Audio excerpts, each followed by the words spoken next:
Il est relou ce chat. Elle t'aime trop l'amour, Nina. C'est un truc de ouf.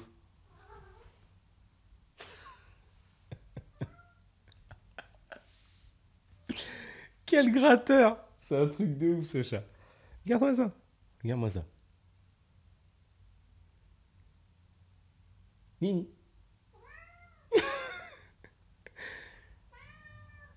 Ouais, je sais, je te chasse. Bah oui.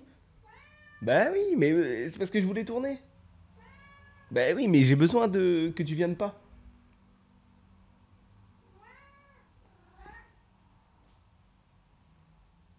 Bienvenue dans Chalarié Provisoire, le podcast qui te donne le cœur de devenir entrepreneur. Tu as la référence seulement si tu as la vidéo. Je ne me suis pas trompé, c'est totalement volontaire. D'ailleurs, ce chat qui va potentiellement éteindre mon enregistrement en plein milieu, si tu le veux bien, tu vas rester là derrière moi, tu te mets où tu veux. Bref, le sujet aujourd'hui les amis, waouh, j'ai tellement de trucs à te dire sur ce sujet, je ne sais même pas par où commencer. Mais je vais bien trouver un bout pour démarrer. Tu vois, comme tu peux le voir, ou l'entendre, aujourd'hui on fait ça au casque. Quand je fais ça au casque, ça veut dire que vraiment, j'ai trop de trucs à dire. J'ai trop de trucs à dire, il faut que ça dure, il faut que ça dure, il faut que ça cesse aussi en même temps. Parce que là, ce qui s'est passé, c'est grave.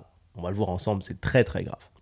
Écoute, ça fait quelques années que je te parle des influenceurs, de ce qu'ils font, de ce qu'ils peuvent faire, de ce qu'ils peuvent dire, de ce qu'ils peuvent véhiculer. J'ai fait quelques épisodes sur le sujet, hein, tu pourras retrouver.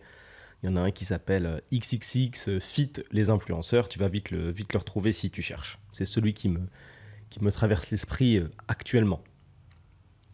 Et là, il s'est passé ces derniers mois, ces dernières années, ces quelques semaines, ces dernières semaines, des choses qui font plaisir. C'est-à-dire que les influx, depuis pas mal de temps, prennent de plus en plus de place. On va revenir en arrière dans la genèse du truc pour que tu captes l'idée. À la base, il y a des gens qui sont plutôt considérés dans la société. On revient vraiment au début que tu as un scope global. Il y a des gens qui sont considérés dans la société comme étant jolis, pardon. Ils ont la bonne taille, ils ont les bonnes proportions. Donc physiquement, ils sont considérés comme étant stylés en société. Bon, pourquoi pas? C'est ok. Il y en a qui ont des tatouages, il y en a qui n'en ont pas. Ce qui est marrant, c'est qu'ils collent un peu à tous les stéréotypes des personnes jolies. En fait, dans l'inconscient collectif, on fait souvent un lien avec quelqu'un qui est très joli, on part du fait qu'il est aussi un peu con. Ils collent aussi à ça. Voilà, c'est des gens en général qui n'ont pas un brain, pas un cerveau de foufou. Bien sûr, il y a des exceptions, c'est normal, hein, c'est une question de statistiques. Si je te prends 100 personnes super jolies qui ont 2 de QI, qui sont censées avoir 2 de QI, en théorie, là-dedans, il y aura quand même un ou deux intelligents, voire très intelligents. C'est juste une question de stats. Tout le monde ne peut pas être bête, c'est comme ça. Parenthèse, je ne dis pas que les gens qui sont jolis sont automatiquement bêtes. Mais là, pour le coup, ils ont été castés, c'est sur mesure, c'est pas des gens au hasard, et ils sont un peu teubés. Il faut le dire. Je pense qu'il faut le dire, ça. Personne ne va me contredire et dire non, non, ils sont super intelligents, c'est un truc de ouf, ils font des démonstrations comme on voit rarement. Donc, on caste ces petits gens-là, on les met, donc à la base, c'est pas des influenceurs, c'est juste des gens jolis, on les prend, on les met dans une émission de télé-réalité, donc on peut les voir vivre, on peut les voir réfléchir, évoluer, je peux pas dire en société, mais évoluer entre eux, évoluer dans un groupe d'humains. Je trouve qu'en termes de niveau d'analyse, c'est ce qu'il y a de mieux, puisqu'il y a toujours un écart entre ce que tu... ce que tu dis et ce que tu fais vraiment. Ok ? Tu peux dire, oui, moi, j'ai fait X choses, je vais dans telle direction, je fais tel machin, mais te voir évoluer en société est la seule vraie réponse. C'est la différence qu'il y a entre ce que tu dis et les signaux que tu transmets. Moi, je trouve ça plutôt révélateur. Tu vois, c'est un peu comme la relation qu'on peut avoir tous les deux. Tu m'écoutes en podcast, tu sais comment je réagis, tu sais comment je réfléchis, et par rapport à ça, tu me mets quelque part sur une échelle... de précision ou d'intelligence ou de ce que tu veux. Mais c'est ça qui te permet de me situer. Si j'étais venu à toi juste en te disant « Salut, moi j'ai fait ça, ça, ça, ça et ça », finalement, je t'aurais moins donné d'informations que si tu m'écoutais parler pendant 40 minutes. Parce que tu connais mon raisonnement, tu connais ma vision, tu es en contact avec ma logique. Donc, en soi, c'est un super indicateur Pour eux, c'est le pire, parce que ça permet vraiment de mettre en exergue leurs conneries, hein, bien évidemment. Autant que quand tu passes du temps avec quelqu'un, que ce soit en podcast, au travers d'une émission, au travers de ce que tu veux, d'un livre ou autre, tu peux analyser et le mettre sur une échelle. Autant quand tu passes du temps avec quelqu'un au travers d'une émission de télé qui est sur du long format, et qui n'est pas coupé ou peu coupé, tu peux aussi voir ses qualités de réflexion. Bon, ça permet de te faire une idée un petit peu des profils. Ok ? Donc, ces personnes jolies, on les met dans un endroit, elles agissent, on les voit tous les jours, donc forcément, elles prennent en notoriété parce qu'elles sont diffusées sur des chaînes qui sont celles qui sont des chaînes très très importantes du paysage français, de la télé française, donc forcément notoriété. Curiosité, on a envie de savoir un petit peu comment ces personnes vivent dans la vraie vie au-delà de ces murs et de ces caméras. Donc, réflexe logique de beaucoup de personnes, on va faire un petit tour sur Instagram. Okay, on va faire un petit tour sur Instagram. Et là, on peut voir leur train de vie. Bon, c'est cool, ça crée de la proximité avec ces personnes-là. On a l'impression d'être encore plus proche parce qu'on peut voir leurs décisions personnelles, leurs choix, leur vision en privé, leur façon de vivre leur vie, en fait, finalement. Bon, elles vivent leur vie, elles avancent, elles font des choses. Le temps passe, leur train de vie augmente, hein, et elles se mettent à faire des placements de produits.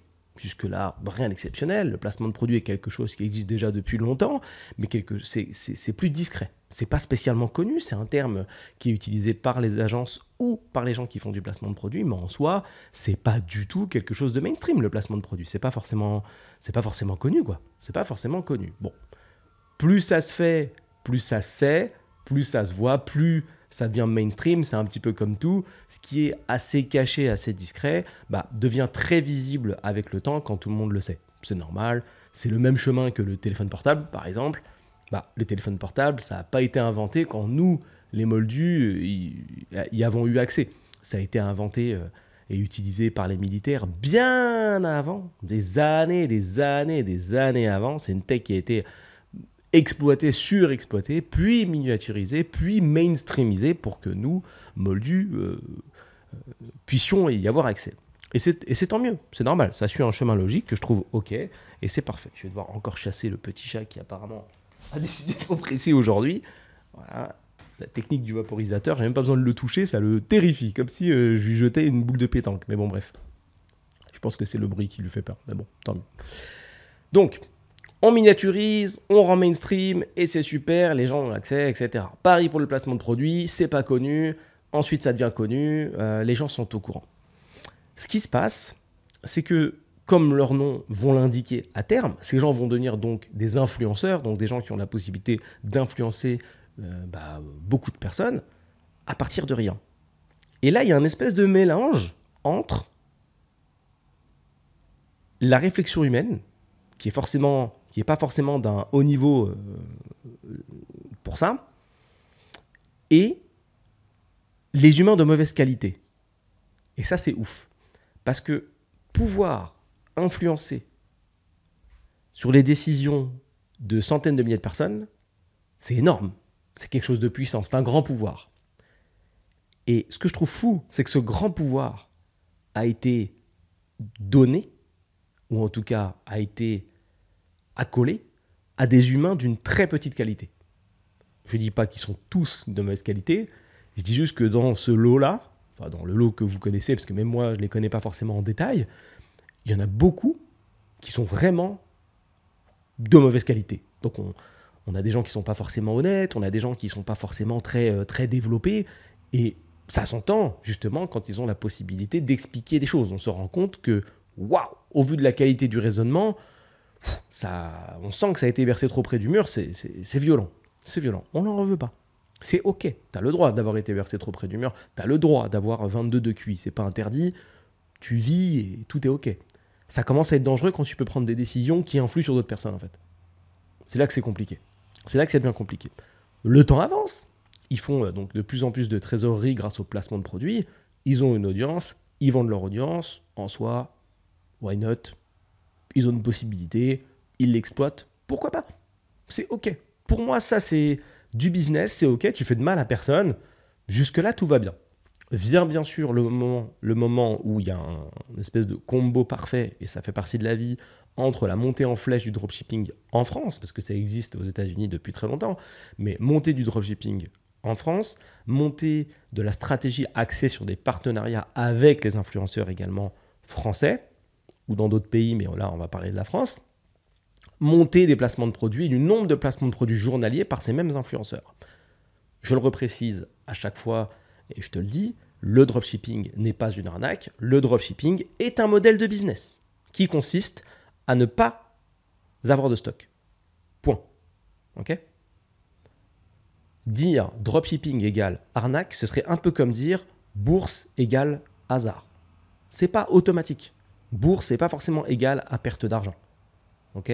On fait des raccourcis, il ne faut pas les faire. Le dropshipping est un modèle business, c'est une façon de faire.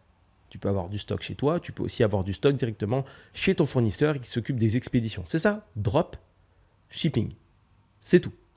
Vu que ça a été mal utilisé, c'est étiqueté et accolé, bien sûr, à une pratique négative. Puisque bien évidemment, comme dans toutes les niches et comme dans toutes les montées en flèche d'éventuels business un petit peu faciles d'accès, tu as toujours des gens qui vont s'y connecter et faire n'importe quoi.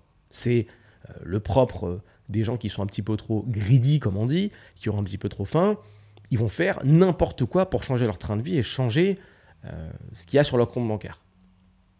Dans tous les cas, la vie les rattrape, puisque quand tu ne fais que modifier ce qu'il y a sur ton compte bancaire, tu ne modifies pas ce que tu as dans la tête. Et ce qui est vite gagné est souvent vite perdu. J'en parle souvent dans mes podcasts du mindset et de ta vision de vie. Si tu as une vision de vie court-termiste, si tu as une vision de vie basée uniquement sur l'argent et que demain, je te donne 10, 15, 20 000 euros, je te donne rendez-vous dans 6 mois ou dans 1 an ou dans 2 ans, ces 20 000 euros, ils seront partis en fumée et dans des futilités. Parce que tu vas commencer par les dépenser en disant « mais attends, faut bien se faire plaisir, je vais m'acheter ce truc dont j'ai toujours rêvé ». Souvent, ce truc dont tu as toujours rêvé, ce n'est pas un actif, c'est-à-dire que ça va te rapporter zéro, c'est un passif. Donc ça va juste faire un trou dans la comptabilité que je t'offre, mais ainsi de suite. En fonction de ton aversion à l'achat, tu vas dépenser une plus ou moins grosse somme dans du vide. Des conneries, maroquinerie de luxe, une voiture parce que tu as toujours rêvé d'avoir telle voiture, meubler ta maison, j'en sais rien. Mais des choses, finalement, qui seront ce qu'on appelle des passifs, quoi, pas des actifs. Quelque chose qui ne te rapporte rien. Tu ne vas pas miser sur de la connaissance pour devenir un meilleur humain, pour développer un skill que tu vas pouvoir vendre dans un second temps. Tu vas tu vas dépenser dans des choses que tu vas poser chez toi. Donc qui ne servent à rien et qui vont se déprécier avec le temps. Peu importe. Qui est vite acquis est vite perdu. Comme ça, tu vois, t'as l'ensemble de la démonstration, tu as capté un petit peu comment ça marchait. Donc, on a ces gens-là qui continuent à amasser de la trésorerie en vendant leur audience. Ils ont de plus en plus de partenariats parce qu'il y a un petit timing dropshipping, c'est super.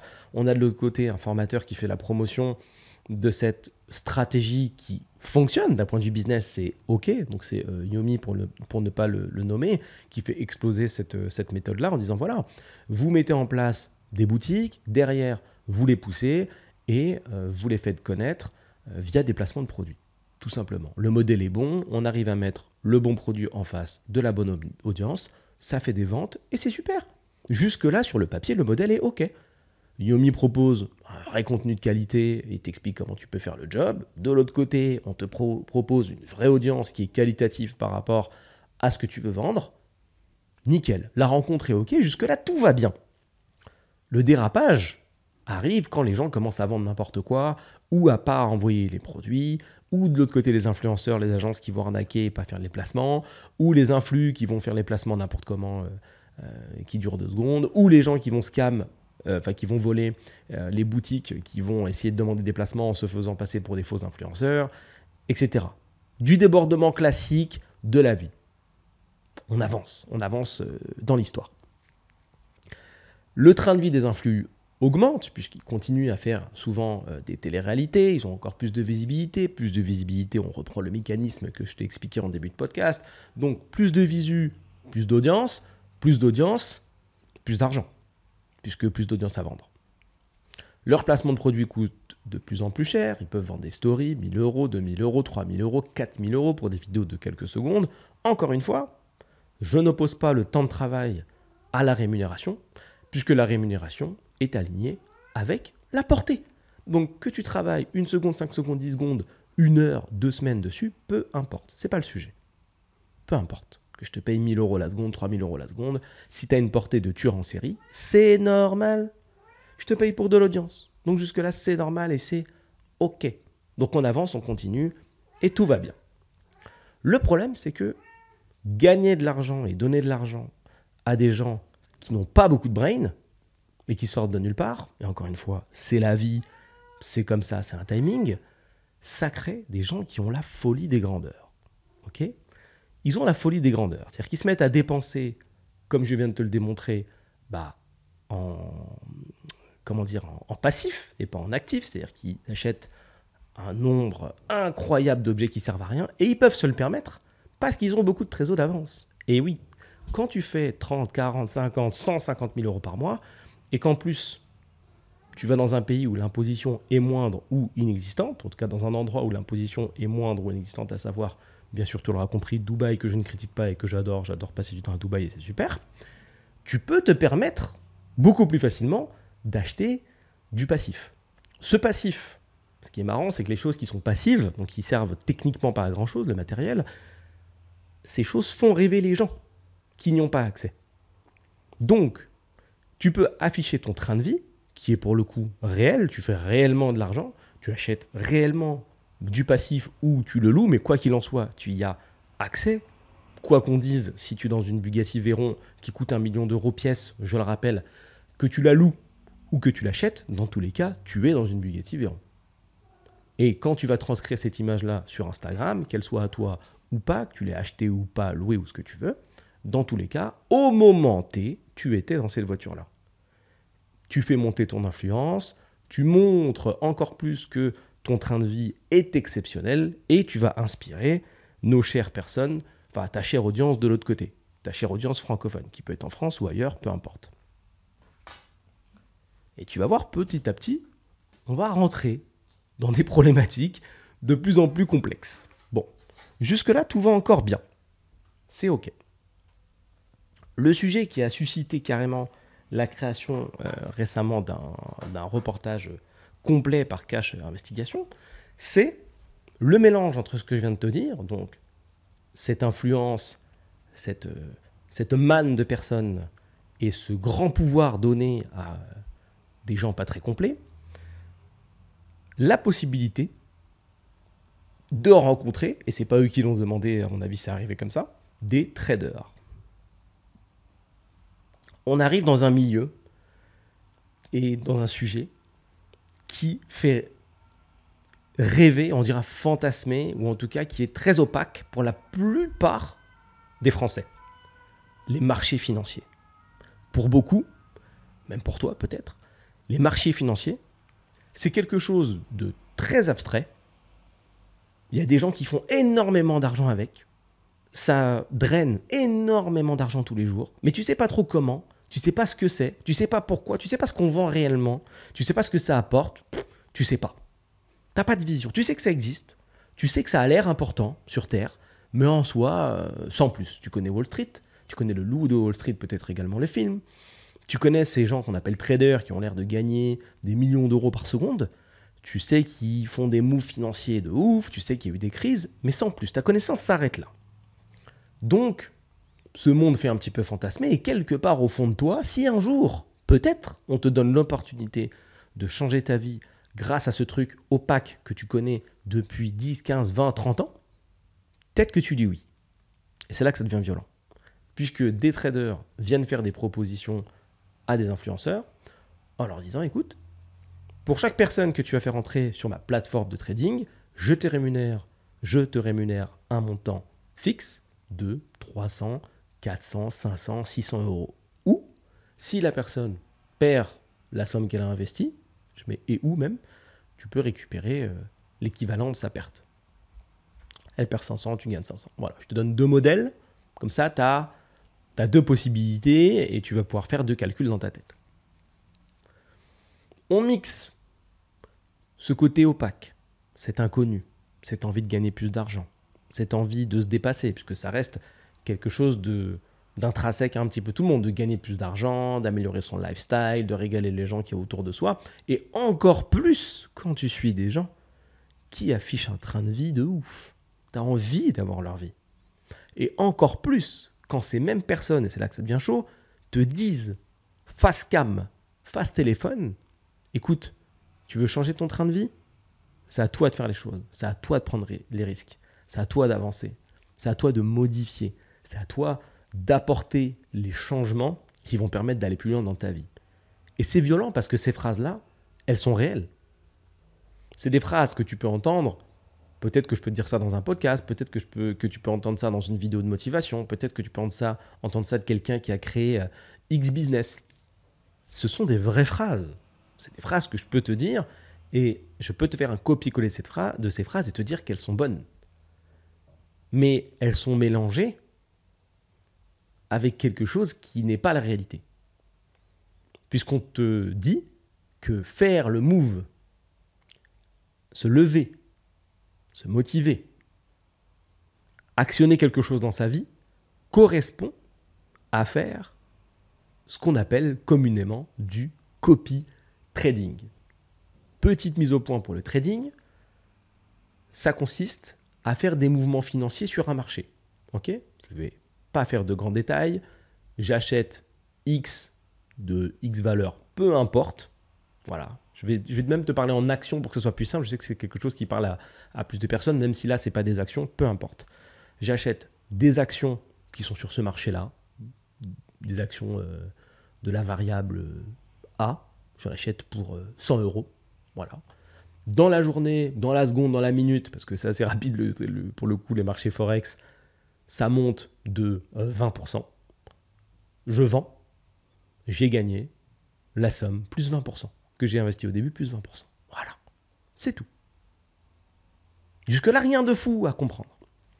Ce qui est marrant avec le marché, pour le coup, qui s'appelle Forex, sur lequel tu échanges des devises, donc tu paries sur des changements monétaires, et même tu paries sur des changements monétaires entre les changements monétaires, c'est que ça peut aller aussi vers le bas. Et donc tu peux pas vers le bas comme tu imagines, c'est-à-dire pas genre t'investis et ça descend. Ça, c'est quelque chose de totalement classique, ça fait partie du jeu. Mais tu peux aussi parier à la baisse. Et là, ça devient violent parce que tu es sur un genre de double marché. Imagine des actions en bourse. Tu vois une action Total, la boîte Total que tu connais, Total Energy, qui va te coûter, je sais pas, 40 euros pièce. Imagine ça. Et imagine que tu décides d'en acheter 2. 40 euros pièce, x 2, ça te donne 80 euros. Jusque-là, rien d'exceptionnel. Tu vois ? Si demain l'action, elle passe à 30 euros, tu as perdu un petit peu d'argent, mais on passe à autre chose. Si demain, l'action descend à 10 euros, tu as perdu de l'argent, mais on passe à autre chose. Dans le game du Forex, tu peux parier à la baisse. Donc tu peux dire, tiens, je pense que moi, là, Total, ça va passer de moins 20, pas de 20 euros, hein, mais de moins 20, donc visualise bien, 40, 20, 10, 0, moins 10, moins 20. Ok ? Donc tu peux dire, je pense que ça va passer de moins 20 à moins 10.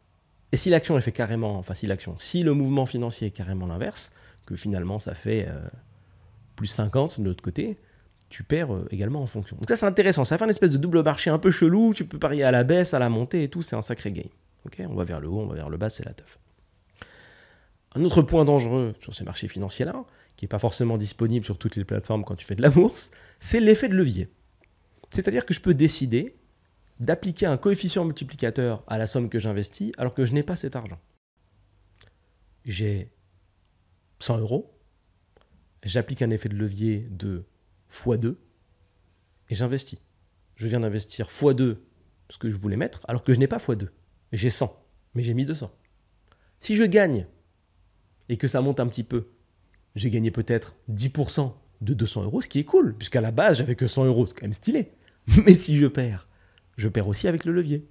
Sauf que les leviers sur les Forex, sur le Forex et sur le trading, c'est pas x2, c'est pas x3. T'as du x5, t'as du x10, t'as du x20.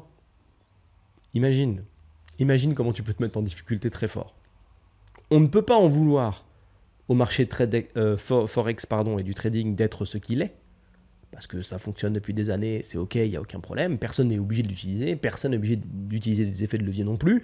Tu es responsable de ce que tu fais. Tu vois, on ne peut pas reprocher au couteau de pouvoir tuer les gens.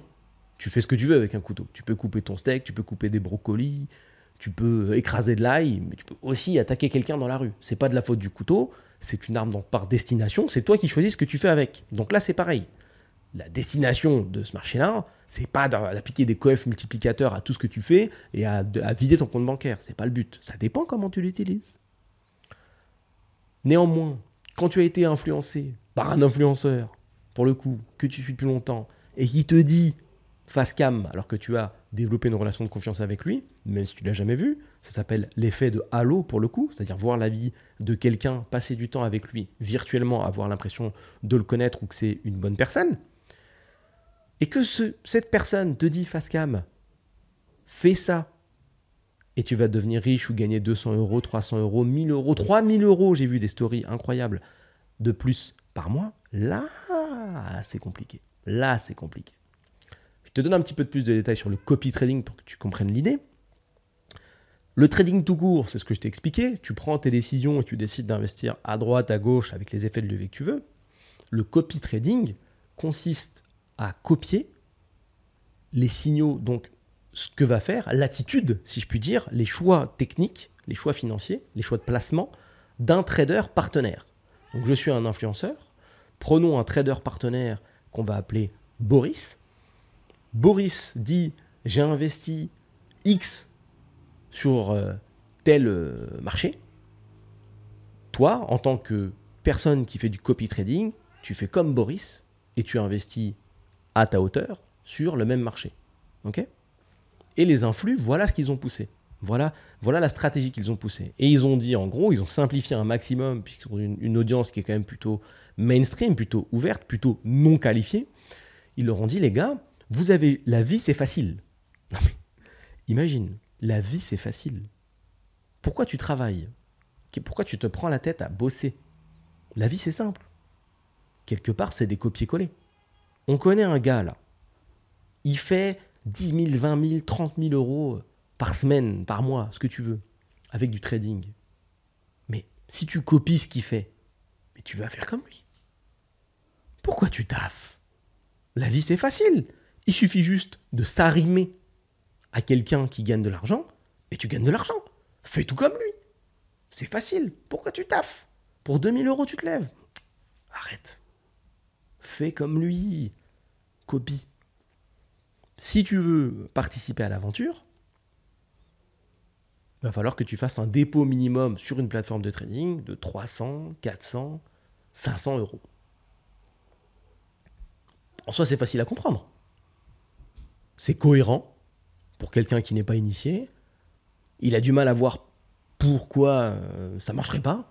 Il y a un gars qui le fait, donc si je copie, c'est OK. Et là, tu pourrais dire, putain, ils sont vachement niais, les gens, quand même, de croire ça. Alors attention, un petit moment de faiblesse, ça peut arriver. Des gens niais, il y en a. Des gens pas très intelligents, il y en a. Mais il y a aussi des gens intelligents qui se sont fait avoir. Là, pour le coup, il n'y a pas vraiment de lien avec le fait d'être intelligent ou pas, puisque tous les indicateurs de confiance ont été rassemblés pour, justement, signer un maximum de personnes. Et quels indicateurs de confiance, en tout cas, quel indicateur de confiance, de quel indicateur de confiance je ne t'ai pas parlé là, je ne t'ai pas parlé des témoignages. Et je ne t'ai pas parlé ensuite des méthodes pour faire faussement gagner les gens, parce que ça aussi, c'est du sale. Tu arrives donc, sur un canal Telegram, donc tu n'es pas sur Instagram, voilà, tu es à côté, tu es isolé, et là, tu vois des témoignages de gens qui ont gagné de l'argent. Des gens comme toi. C'est-à-dire que quand ils se filment, ils ne sont pas au bord d'une piscine, ils ne sont pas à Dubaï, ils sont chez eux, ils ont des têtes normales, des têtes de personnes que tu peux croiser dans la rue, et ils te disent, voilà, j'ai gagné, grâce au copy training, 1000 euros, 2000 euros, 3000 euros, grâce à ce que j'ai investi. J'ai pas mis grand-chose au début, truc de ouf, ça fonctionne. Voilà ce qu'ils disent. Tu as tous les éléments clés pour y aller. Pourquoi pas ? Pourquoi pas ? C'est simple. Comme on m'avait promis, c'est simple. Comme on m'avait promis, c'est des gens comme moi qui n'ont rien d'exceptionnel. Donc, écoute, c'est parfait. C'est parfait. Je vais le faire. Je vais le faire aussi. Tout simplement. Let's go. Je me lance, j'investis mes 300, 400, 500 euros, et puis à moins la grande vie, puisqu'il suffit juste de copier. Bon. Ce que tu sais pas forcément, c'est que une plateforme de trading et des chiffres, ça se maîtrise. Ça peut se modifier. Enfin, en termes de niveau de développement, tu peux très bien créer une plateforme de trading où on fait faussement gagner les gens. Il y a beaucoup de méthodes qui peuvent te permettre de fake et de faire semblant et de pouvoir récupérer des témoignages gratuitement. C'est très, très, très, très facile. Là où ça devient intéressant pour l'influenceur, c'est que si on fait un petit calcul simple, je vais essayer de le faire, ça va être beaucoup, ça va faire beaucoup de chiffres. On sait qu'un site e-commerce, environ, ça convertit, quand tu as une audience d'influenceurs, ça convertit, quand c'est pas bien, on va dire ça convertit à 3%. On va dire que c'est correct, 3%. Ok, ça peut être plus. Si tu as 1 million d'abonnés, et sur ce million d'abonnés, tu convertis 3%, en soi c'est ridicule hein, sur le papier. Rappelle-toi que tu asmates les gens avec une vision de vie, tu asmates les gens avec des stories, avec des posts, tout le temps, tu leur parles, ça, la thune, le train de vie. Ils sont dans une séquence et dans une chaîne, dans une séquence, ils se prennent une rafale de contenu. Tous les jours, ils se lèvent avec toi, ils regardent ton truc, ils voient les voitures, ils voient Dubaï, ils voient l'argent liquide comme ils l'ont jamais vu, ils voient un train de vie qui les fait rêver, qu'ils peuvent avoir qu'en vacances éventuellement, en épargnant pendant des années. Et là, on leur dit que c'est possible. On leur donne enfin la méthode. J'ai même vu des stories où ça joue des rôles. C'est-à-dire qu'il y en a deux, et il y en a un qui dit oh, on va leur faire plaisir cette année. On leur fait plaisir, on leur fait plaisir. Bon, écoutez, la stratégie pour gagner de l'argent, voilà comment on a fait. Il y a même des mensonges, et ça c'est triste. On a fait comme ça, grâce au copy trading. 3% de conversion sur 1 million de personnes, ça fait 30 000. 3% de conversion, c'est pas beaucoup. Hein.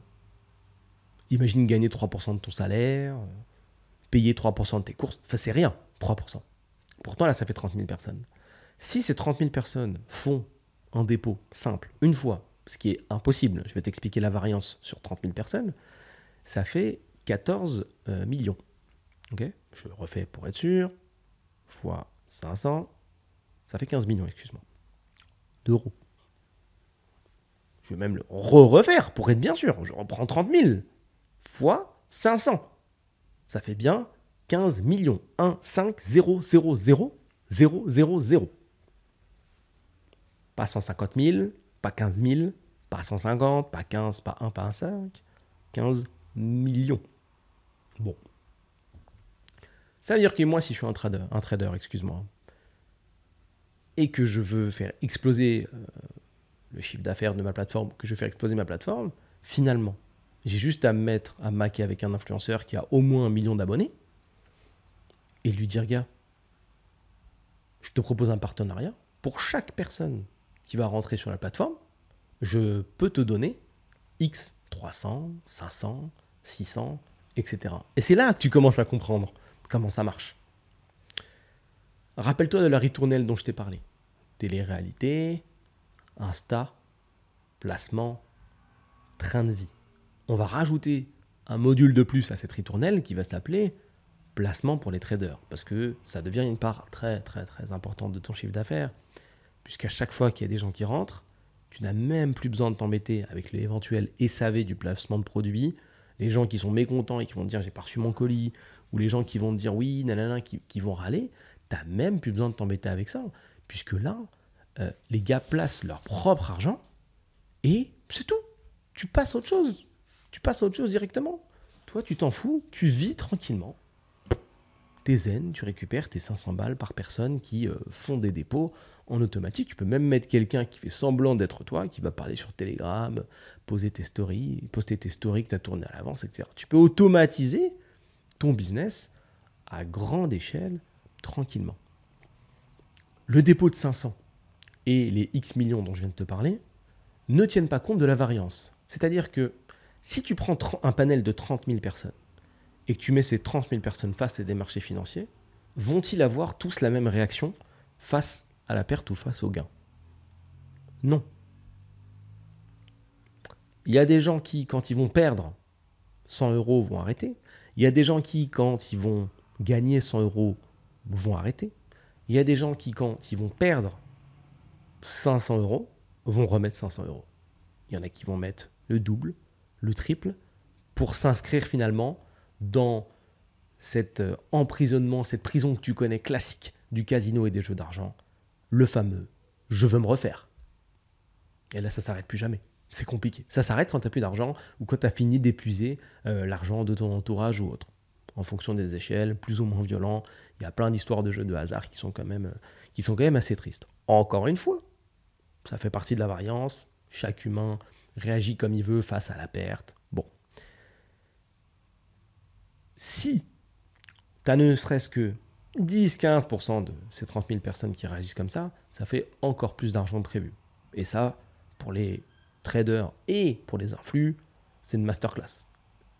C'est super, c'est parfait. Tout le monde est rentable, tout le monde fait évoluer son niveau de vie, ils deviennent potes, ils traînent ensemble. Et c'est pour ça que dans certaines stories et dans certaines vidéos, tu peux voir un peu des hommes de l'ombre et des petits traders qui gravitent dans l'entourage de nos amis les influx, ou en tout cas nos amis et les quelques influx. Tu peux aller encore plus loin en termes tu peux aller très loin en termes de dépenses. Il y a des gens qui ont posé, donc, en accumulant tout, quasiment 30 000 euros. Il y a des gens qui ont déposé 3, 4, 5 000, 6 000 euros. Il y a beaucoup de gens qui ont déposé l'économie d'une vie. Encore une fois, je blâme pas. Je blâme pas. On ne peut pas dire ils sont cons, ils sont pas cons, ils sont fait avoir, ils sont pas fait avoir. Ils ont agi en fonction du niveau d'influence que ces personnes avaient donc, sur eux et en fonction de leur niveau d'addiction. Voilà, c'est devenu une addiction, ils voulaient se refaire, ou sinon ils ont gagné de l'argent, puis après ils ont perdu, ce qui est à mon sens le schéma le plus difficile à supporter quand tu es un petit peu fragile. Tu mets 500, tu gagnes en pas longtemps 1500, et puis un jour tu perds 300, 400, 500, et tu reviens à ta mise de départ. Tu dis attends, non, je vais me refaire, je vais remettre 500, j'ai déjà gagné 1500 par le passé, ça va le faire, tu remets 500. Puis on me dit non mais il faut investir plus parce que c'était pas assez ça. Si tu fais des petits leviers comme ça, regarde, moi je mets 1000 par jour et ça fait X. Mais un truc, fais-le au moins sur 1 ou 2 jours et let's go. Tu réfléchis, tu te chauffes, allez vas-y 1000 par jour, 1000, je mets 2000, je mets 1000, ça fait 2000 en tout. Allez c'est parti. Tu vois pas les choses passer et au final, 1 an plus tard, 6 mois plus tard, j'en sais rien, tu as dépensé des dizaines de milliers d'euros dans le vide. Et ce qui me tue, et ça c'est quelque chose qui est pas assez dit, et je pense que c'est vraiment une question d'éducation financière, c'est qu'il y a des gens qui croient vraiment que le trading, c'est un moyen de gagner sa vie en sortant de nulle part. Mais comment on peut croire qu'en faisant des copier-coller, on peut suivre les placements de quelqu'un? Il y a tellement de variances, il y a tellement de variables, il y a tellement de choses à prendre en compte. Quid des études que tu peux faire sur la finance? Quid du fait d'avoir travaillé dans des grands cabinets en banque, tout ça, enfin, comment est-ce que tu peux penser qu'en sortant de nulle part, en copie-collant ce que fait quelqu'un, tu vas exploser? Il y a forcément quelque chose. Du coup, je vais mettre un petit disclaimer, une petite consigne de safeitude pour ça, pour la vie. Quand la promesse est trop belle, il y a forcément quelque chose. Et tu vois, là, le piège, il était à plusieurs niveaux. Il était dur à détecter. Mais ce qui aurait pu ramener ces gens sur Terre, c'est de se dire, il y a un mec qui est en train de me dire face câble, tu vas gagner 3000 euros par mois facile. En faisant rien. La récompense, que j'aurais pu mettre de ce côté, demande un travail initial. Il faut arrêter, et il est là le vrai problème intrinsèque de tout ça. Au-delà de tout ce que je t'ai expliqué, la ritournelle, les petits blocs, les petits ronds qu'on a créés ensemble, un flux, placement de produits, etc. La problématique, elle est là. C'est qu'il y a encore trop de gens qui croient que la récompense, elle est gratuite. Ça n'existe pas. Il faut arrêter de croire que l'argent facile, c'est dispo. Tu vas forcément payer quelque chose. Tu n'as pas le choix. Peut-être que tu vas penser aux choses simples, directes. Prenons par exemple le fait d'aller vendre des photos ou des vidéos de toi sur Mime ou sur OnlyFans. Ça peut sembler facile. Tu n'as pas besoin de grand chose, juste de ton corps, d'un téléphone portable que tu as déjà. Tu te prends en photo, tu mets en ligne, tu vends. Argent facile. Non. Tu as donné quelque chose. Tu as payé un tribut là aussi. Tu payes de ta dignité.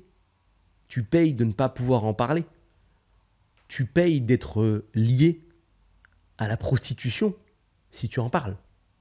Tu n'es pas forcément fier de ce que tu fais, sauf si tu essaies de te convaincre que tu es fier.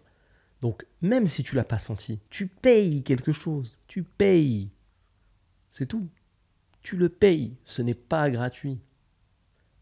Tu peux penser à la drogue. Argent facile. Tu payes avec le niveau de risque. Tu payes avec le fait de jouer ta vie en fonction du niveau auquel tu joues. Tu payes avec le stress, de vieillir beaucoup plus vite vu le niveau de stress auquel tu montes. Tu payes du danger permanent en fonction du niveau auquel tu es. Toujours un tribut, toujours quelque chose à régler. Une fois que tu as cette somme d'argent, tu justifies comment? Tu déplaces comment 200 000 euros en espèces? Tu dépenses comment 200 000 euros en S? Tu les mets comment sur ton compte? Tu les mets pas. Tu dois adapter ton style de vie. C'est la même chose, encore du stress. Et c'est intéressant parce que maintenant on a des retours de personnes qui sont passées par là et qui expliquent que même si ça fait rêver, en soi, c'est pas une vie ça. C'est pas une vie. C'est jamais kiffant de faire ça. On a des systèmes d'autorité, on a une police qui est efficace pour choper les gens qui font ça. Et t'as des gens qui vont avoir comme métier de te choper. Et on trouvera. C'est comme si je mettais sur tes côtes, sur ton dossier, quelqu'un qui cherchait les moments de ta vie où tu as menti. Si tous les jours je m'y emploie, 6 heures par jour, je vais trouver des trucs. Je vais trouver des trucs pas nets. Je vais soulever des trucs. Tout le monde, personne n'est ni blanc ni noir. On est tous gris. On a tous déjà menti. On a tous déjà fait des trucs un peu shady, même si c'est pas très grave. Tu vois, moi j'ai jamais rien fait de bien grave dans ma vie. Mais si tu creuses, tu pourrais dire ouais là pourquoi t'avais dit ça? C'est pas vrai. Ouais, mais là, t'avais fait ça, pourquoi?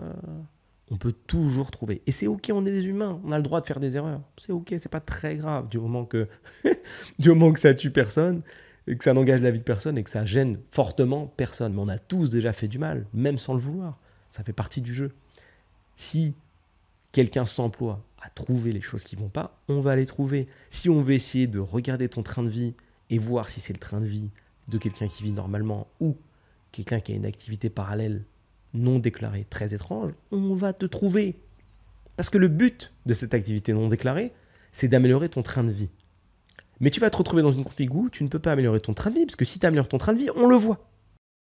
C'est quoi l'intérêt de faire autant de trésor? T'acheter une belle voiture, régaler les gens autour de toi, acheter une maison un petit peu sympathique, voyager. Mais officiellement, tu es déclaré comme étant chômeur. Comment tu fais, du coup, pour avoir cette voiture-là? Tu mets quelqu'un d'autre, du coup. Donc tu dois engager quelqu'un dans ton truc qui lui aussi va te suspecter. Si il peut aussi être OK avec ça. Donc t'emportes quelqu'un avec toi, quelqu'un de confiance. Donc tu gages quelqu'un de confiance pour une voiture. Pareil pour la maison. Tu peux engager ta mère, on voit souvent ça. J'engage ma mère, boum, elle me fait confiance de toute façon. Je la mets confort, je mets la daronne à l'abri. Les voyages, je mets pas mon nom. C'est galère à l'aéroport. Faux papier du coup. Moi je peux me faire péter du coup, en partant, en revenant. L'argent, je le prends en liquide. Comment je déclare? Pas plus de 10 000. Si je passe la donne avec 10K, c'est bizarre. Il faut que je déclare toujours un petit peu en dessous. Mais c'est bizarre. On me contrôle de plus en plus. Tu vois, c'est pas une vie. C'est-à-dire que tout est chiant en fait. Tout est chiant. Je veux une voiture un peu sympa. Comment je fais? Je veux faire ci. Comment je fais? Je veux investir. Comment je fais? En France, ils prennent pas l'espèce. Il faut que je trouve le gars qui est OK. Mais s'il se fait péter, lui, de son côté, dans sa vie, dans des trucs que je contrôle pas, je me fais remonter. Imagine le nombre de ramifications dangereuses que tu crées. Et au bout d'un moment, on te trouve. C'est tout.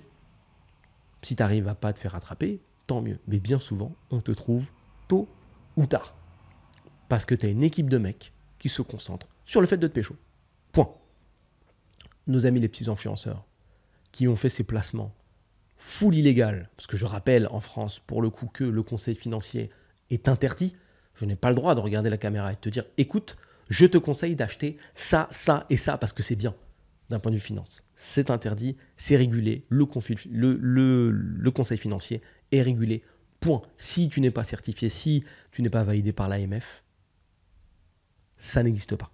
Tu n'as pas à donner de conseil financier. Pour revenir sur ça, les gens ont écouté des conseils financiers de personnes qui n'avaient pas d'expérience, mais des personnes qui avaient une valeur perçue. Et c'est ça qui est un petit peu triste dans ce monde. c'est qu'aujourd'hui, on accorde plus d'intérêt à ton nombre d'abonnés qu'à ce que tu dis. Si demain, j'ai 5 millions d'abonnés et que je dis à tout le monde, ça là, c'est du noir, il y a des gens qui vont me croire. C'est comme ça. Le nombre d'abonnés est devenu un vecteur de crédibilité capital. Tu as 20, 30, 40, 50 000 abonnés, on t'écoute plus que si tu en as 5. On n'écoute pas la qualité du discours, on s'appuie d'abord sur ton audience. Triste de fou.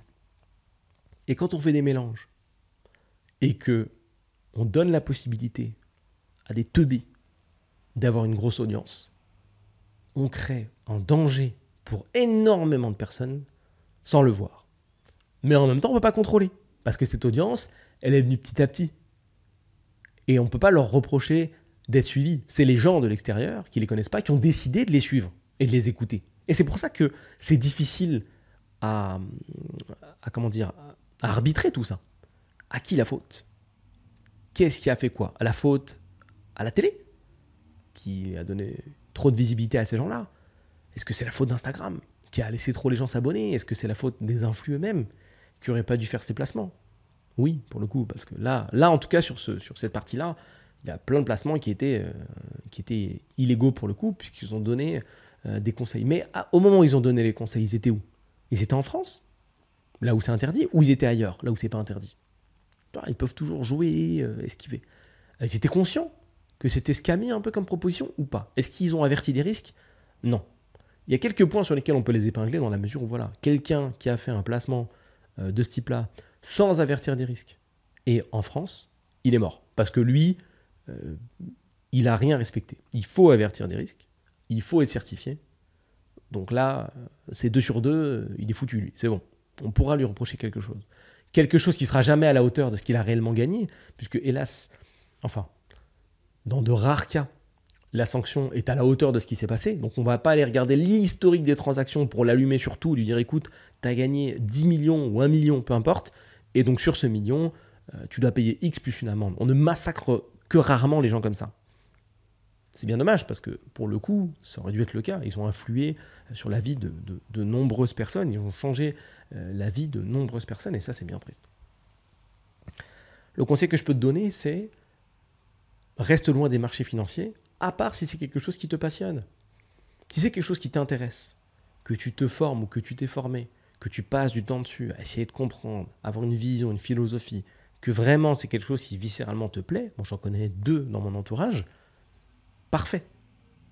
Mais si le rêve n'est que financier, si le rêve n'est que levier, si le sentiment secret, ce que tu espères, c'est de te dire, tiens, peut-être que je serai l'élu et sur un placement qui n'attendrait que moi, je vais gagner 10 000 euros avec 100 euros. Parce que c'est ce que la plupart des gens espèrent, c'est être un peu l'élu du game et se dire, bah, comme c'est le loto, peut-être c'est moi qui vais gagner le truc. Mais c'est pas ça un marché financier, c'est pas le loto.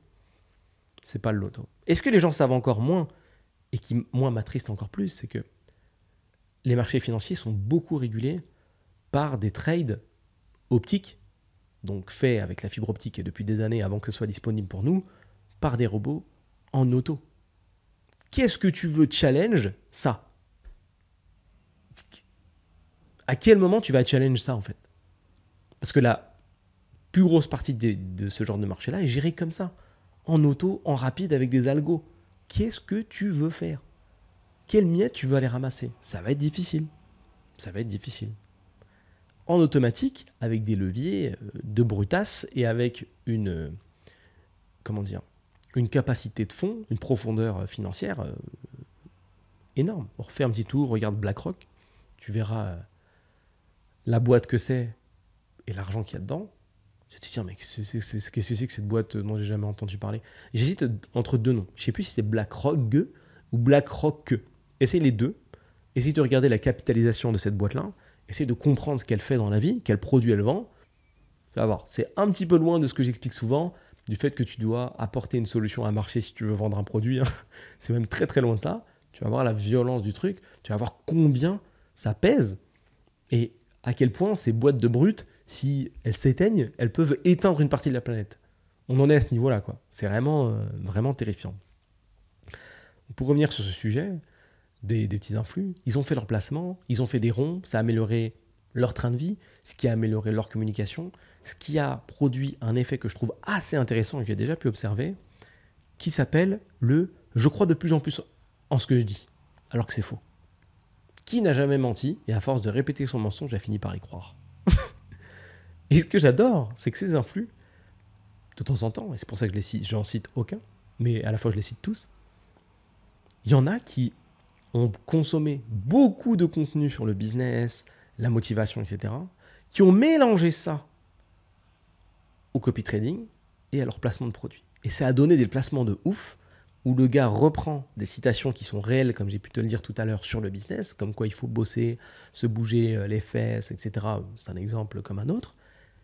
Ils ont mixé ça à des placements, ce qui nous a donné un lien qui est terrifiant. On arrive avec des vrais conseils et on met en face de fausses solutions.